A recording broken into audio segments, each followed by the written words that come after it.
Pasilgusios akys. Tai buvo vėlgi naktis be mažiausios vilties virš žvaigždžių. Ir aš taip trošku matyti tamsoj, kaip šikšnosparniai mano.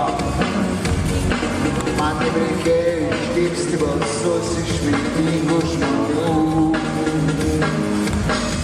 Tai buvo mano agonijoje virpančios rankos.